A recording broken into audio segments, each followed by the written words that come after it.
And Mark, let's close out the podcast, doing what we do every week, making our picks for this week in the NFL. Like I always say on the Primetime Podcast, these are straight pick'ems. We don't do against the spread. If you guys want us to for next year, maybe comment. Maybe we will do. I don't care against about the spread. Mark's like, I don't give a shit. Straight pick'em. But we go through every NFL game. We make our pick. Our record from last week, I was 10-4. You were 11-3, so you were one better than me a week ago. But starting this week, Thursday Night Football in Santa Clara, California, the Oakland Raiders going up against the San Francisco 49ers. Another game where the Niners play a team that's battling them for the number one pick. Who you got, the John Grudens or the Kyle Shanahans? This is a tough one. I think I'm going to once again, and I was surprised that I picked the 49ers last week when I found out that I did. But I did, and I'm going to do it again. I'm going to go with the 49ers. Both these teams are, bad. In rough spots, but... I mean, the 49ers because Jimmy Garoppolo got injured. Yeah, and they weren't that amazing before that either. And I think that with the Oakland Raiders, the big thing, they just lost a really, really good wide receiver. Well, he hasn't been as good lately, but still, he's a good wide receiver. And I do think that will have a toll because they just lost wide receiver. They've, their running back's not doing anything for them. It's rough. I'm going to go with the 49ers, and I almost want to go with the Raiders. The reason why is I almost went with the Raiders because they have a better quarterback. But I'm going with the 49ers because the Raiders aren't going to win on the road. Raiders are not good on the road. The only game they should have won on the road was maybe against the Dolphins. They didn't win that one. The 49ers, I kind of want to pick them like last week to lose, so I could say they will go to the number one pick, but the Raiders will have that on lockdown after they lose to the 49ers this week. Then the Sunday games, the first one, we've got Nathan Peterman, 5-pick He's Peterman, back. Playing against the GOAT, Mitch Trubisky. Who you got, right. Bears or Bills? The Bears. That's it? Yeah. No inside analysis on that one. And the fun thing is, this is a great time for this game, too, because Khalil Mack doesn't have to play. He can just keep resting up that ankle and say, I'll be here when we play a real team.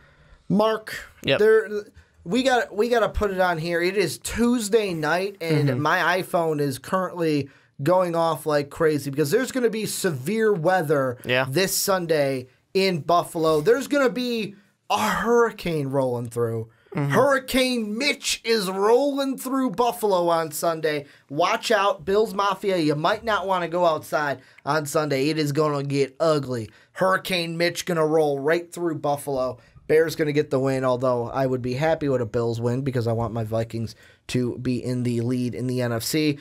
But I don't think my fantasy quarterback in Mitch Trubisky is going to drop the ball here. And 5-pick Peterman will be just that against this Bears defense. Then another game that should be an easy pick-em. Kansas City going into Cleveland. Chiefs. Like, it's that easy. Yeah. To me, the Chiefs win this game. They're the better team. Yeah, I mean, they definitely are. I mean, sure, you have a Cleveland playing up for their new interim coach here, especially if some of these guys are like, hey, this is my audition for a new guy. I want to prove that I can be it. Hughes gone. But, yeah, I think that it's not going to go too pretty. Then an AFC East matchup, the Sam Darnold's going up against the Ryan Tannehills. Who you got, Miami or New York? Yeah, I'm going to have to go with Miami because watching the Jets play against the Bears, this is an offense that really struggles. They had nothing really going for them well. They were lucky that the Chicago Bears were not playing very well because that kept the game at least respectable. Watch this. We're both going to pick the Dolphins. $10 we get a comment that says, no respect for the Dolphins, even though both of us are picking them to win this game. Because every single week, one of us picks the Dolphins, and somebody comments how we give the Dolphins no respect. It's like, but one of us picked you. Yeah. One of us is obviously giving your team some type of respect. Then we got an NFC matchup, Skull Vikings going up against the Lions. I cannot pick against the Vikings. I will pick them to beat the Lions this week in Minnesota. Well, the Lions just got rid of their best receiver. How How many yards is Latavius Murray going to run for? Because teams have good running days on the Lions, and Latavius Murray's been tearing it up. Could be a good one for him. Yeah, no reason to really pick against the Vikings on this one, unfortunately. And so far, Mark and I, boring, are all the same. We'll see if we get a different one. Probably not in the next two, but Falcons and Redskins, what are you thinking in this one? Yeah, I think we probably won't because the Redskins just upgraded with that safety. They got a team that's going to attack them through the air, and they're going to be right there for it. Yeah, HTTR, hail to the Redskins. Is that what it is? HTTR? Sure. Hail to the Redskins, I think what it is. Redskins are going to win this one, basically, is what I'm picking. Rise Up is not going to rise up. Falcons going to get the L here. Then we've got the team I have labeled. I have officially stamped it on them Twitter-wise. The Buccaneers, who are officially dysfunctional. You got guys like Max Kellerman, who are calling Jameis Winston an official bust. Ryan Fitzpatrick going to start this one. You've put the waiver claim on him in fantasy. Yep. They go into Carolina. I am not just picking Carolina because the Buccaneers are dysfunctional, but because the Panthers are at home, and the Panthers win at home, lose on the road. Yeah, they do. And it's tough because I really want to pick the Buccaneers, mostly because, hey, Fitzpatrick's back, and it'd be fun if he suddenly went out there and threw for 400 yards.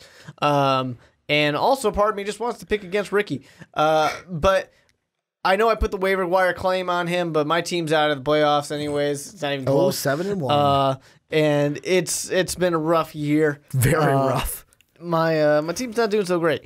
And yeah, I just can't do it. I got to claw up. So what are you going to do fantasy-wise if you're like, if you go 0 wins? Are you going to Hugh Jackson yourself? 13-1. Like, are you going to Hugh Jackson yourself and be like, hey, I can't be in the fantasy league anymore. I'll just be the commissioner without a team. Hey, honestly, being the commissioner, I think, is actually a lot more fun than being an actual player. And the reason for that being because I'm a crazy person and I like spreadsheets, and I have our entire league history into a spreadsheet. With lots of stuff, and I think it's a lot of fun and really cool. I was talking to this also with Brandon. I think the league commissionership has something to do with it, because when I was commissioner, yeah, there were years where I had good years, but there were also years where I missed the playoffs. Yeah. So far, ever since I handed the commissionership off to you, I have made the playoffs and have a really good team this year and have been sole possession of making the playoffs yet again. I think it's just focusing on too much. When you're focusing on the league, you don't have enough to focus on your team, and that's where you're having a little slip up right now. And I actually also have another thing that I've thought, and I'm not going to go too crazy into this because people don't care, but in our league, our fantasy football league, we mention it every now and then because of the chaos draft. So the chaos draft. Is that what we're officially calling it? I always refer to it as chaos draft. And I'm the commissioner, so I think that means that's what it is. Where every round the order is randomly selected, and the position that everybody has to draft is randomly selected. I was towards the bottom a lot in this one, and unlike Sean, who was also towards the bottom, I never traded up. Sean traded up, and I think that's why he's doing pretty well. Whereas you look at me, and I've lost 2 games, but I had the more favorable position this year. I was like in the top 5 for each round. Yeah, it happens. I mean, there's tomato. It's the luck of the draw. Whatever you need to tell yourself to it's the luck of the draw. Make it not a bad season. An AFC North matchup, though, is what we're going to next. Steelers and Ravens. Who you got? Got to roll with the Ravens on this one. They got to start to make this comeback. I don't really think that Ty Montgomery is going to be that amazing of an addition, but hey, he's there. And I still said that the Ravens would win this division, and I need them to start doing it. Yeah, this is one where, let me see, the Ravens are on a little bit of a skid. They've lost 2 straight, and after that freaking just dominating performance against the Titans, the last 3 games, the Steelers have been picking it up, especially with wins at Cincinnati and home against the Browns. I think the Steelers are starting to get it going. This was the first one where we're going to differ on. I'm going Steel City in this one to get the win in Baltimore. Although it's a divisional matchup, it's going to be a tough game nonetheless. Then what I'm calling the trade matchup, the Demaryius Thomas trade matchup. Yeah. Texans go into Denver. Denver's a 1-point favorite. I am going to pick the Texans to advance on their divisional lead, get the win in Mile High. Yeah, it kind of shocks me that the Denver Broncos are the favorite. I think it's because they're at home. Yeah, I guess so. But I will ride with the Denver Broncos for one key reason. It's that there are injuries to the Texans, and I don't think Demaryius Thomas is going to be plug and play. He's not going to make an impact day one. Nope. It's going to be nice week 2. He'll make his nice impact when he gets to be week 2 for the Houston Texans, but I don't think it's here just yet. Then another one, the Chargers. Hopefully for my fantasy team, crossing my fingers that they get Melvin Gordon back after the bye because I really need him. They play the Seahawks in Seattle. I am going to go Chargers with the W. What are you doing? You bolting up? Home game or away game for it's in Seahawks? Seattle. So I'm going to pick the Seattle Seahawks. And that's really what it comes down to. You know, they're home. They play well at home, and there we go. I'm going to see. Have the Seahawks lost at home yet this year? They probably have. At least once, right? They have. It was 33-31 against the Rams. It's a tough one against an undefeated team. Their home games have been wins over the Cowboys, loss to the Rams, win to the Raiders. All right. So I'm going with L.A. can get the win. Like the city of L.A. Gets the win in Seattle. Then the 2 matchups of the week. One's a late afternoon game. The Rams at 8-0. Yep. The Saints at 6-1. This one in New Orleans. Who are you going with? The Rams to stay undefeated or the Saints to play spoiler mode? In New Orleans. A big part of me thinks that the Saints will do it, but the Rams are undefeated, and it's tough to pick against the undefeated team. But you know what? I'm going to do it. I'm going to go with the Saints. All right. I'm going to go with the Saints because I do think shocked me. Of all... You made it seem like you were going to pick the Rams. Well, I was going into this thinking I was, and then I decided to flip it around. Of all the teams to really be able to beat them, I think this is a team that's going to do it. And, of course, they kind of need to get that momentum going because there's a good chance the Saints could be seeing the Rams in the playoffs, potentially in the NFC conference game. I am going to say home field basically rides on this. I'm going with the Rams. And the reason why is they're the team to beat. And the Saints will probably prove me wrong again. I picked the Vikings last week. This one is at home.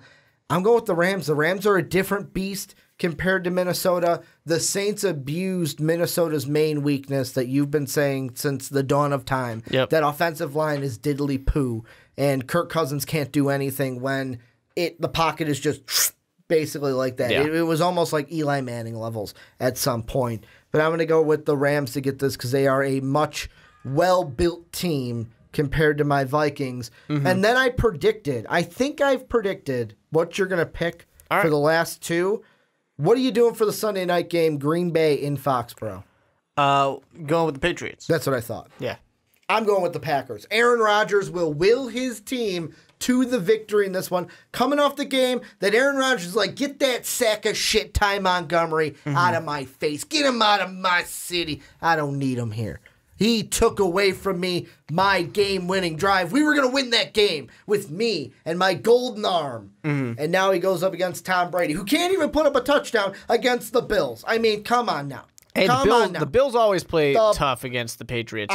Come on now. I mean, I'm gonna look back for a second. I want to look back through the time of this season, and I want to go through really quick. This is going to take more time than is needed, but I still want to do it. The only other teams to not put up a touchdown against the Bills. This is, by the way, who is in the company with Tom Brady. Joe Flacco didn't put up a touchdown against the Bills. You've got the Chargers, they did. The Vikings, they didn't. So Kirk Cousins is also in that company. Didn't think so. Aaron Rodgers isn't. Marcus Mariota, his team, I don't think so. So he is in that company, I think. Basically, it's Andrew Luck, Kirk Cousins, and Joe Flacco, because they didn't get to 7 points. Those are the other teams not to do it against the Bills. I'm going with the Packers to get the win in Foxborough. I'll probably be wrong, but who cares? And then the Monday night game, I think you're going to pick the Cowboys, but Titans-Cowboys, who are you going with? That is actually a tougher one than I'd expect. I'm going Cowboys. It's at home. Amari Cooper's debut. I think Dak's going to have a game, and they get the win over the Titans. And the Titans really need to kind of get something rolling with them, too, so that's going to be tough. I'll go with the Cowboys. It makes sense. That's what I thought. See, I knew what you were going to do. It makes for those sense. last two games. But this is where you guys come in. Let us know what you guys think down below. Who do you like this week? This is actually the week where we have the most buys, too. We have Bengals, Colts, Giants, Eagles, Cardinals, and Jaguars on the bye this week. Want to thank you guys for checking out the podcast this week. Make sure to head us up on Patreon to help support the channel. $10 tier, you can join us on a podcast each and every week. You are at that tier. You can also get an MVP t-shirt down below or at mostvaluablepodcast.com, where you can catch MVP each and every day. Then you can also go to Most Valuable Podcast. That was the third one. And then hit us up on iTunes and Apple Podcasts. Please give the podcast a 5-star rating if you please. And then also let us know why you like listening to the podcast each and every week. Want to thank you guys, lastly, for listening and watching. And as always, have a good day, everybody.